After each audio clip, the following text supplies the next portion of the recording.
Hi friends, இன்னைக்கு என்னடா கண்ணு ஸ்பெஷலு? சம்பா சக்கரவள்ளி கிழங்கு வச்சு ஒரு புட்டு செய்யலாம் வாங்கக்கா. சரிடா கண்ணு. சக்கரவள்ளி கிழங்க நல்லா க்ளீன் பண்ணி எடுத்துக்கிட்டு தோல் சீவி வச்சுக்கலாம். கேரட் சீவுறதுல எடுத்து சீவி எடுத்துக்கலாம். சக்கரவள்ளி கிழங்க சீவி எடுத்தாச்சு. இந்த மாதிரி கிழங்கா வேக வச்சு தரதை விட புட்டு செஞ்சு கொடுத்து பாருங்கள்.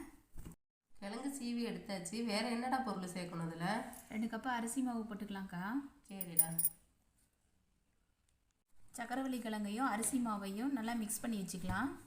கொஞ்சம் தூள் உப்பு போட்டுக்குவோம். விரதம் இருக்கிற நேரத்தில் இந்த மாதிரிலாம் கிழங்கு சீவி சாப்பிட்டோம்னா பசி கட்டும். மூடி வச்சுக்கலாம். ஒரு 1/4 மணி நேரம் நல்லா வேகட்டும். வாசம் வந்துருச்சு, வெந்திரிச்சாட்டுக்கு எடுத்துடலாம்.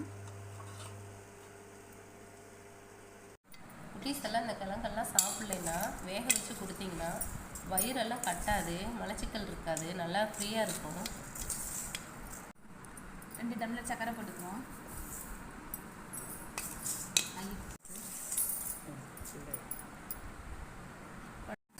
வாங்க ஸ்வீட் மசாலா ரெடி பண்ணிக்கலாம்.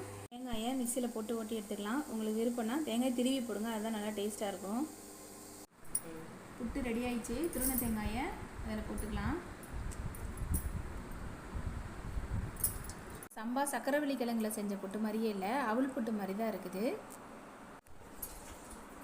கடையில் விற்கிற ஃபாஸ்ட் ஃபுட்டு இதெல்லாம் வாங்கி கொடுக்குறதுக்கு இந்த மாதிரி கிழங்குல வேக வச்சதெல்லாம் செஞ்சு கொடுங்க. அவங்களுக்கு கிழங்குனே தெரியாது, நல்லா சூப்பராக சாப்பிட்ருவாங்க.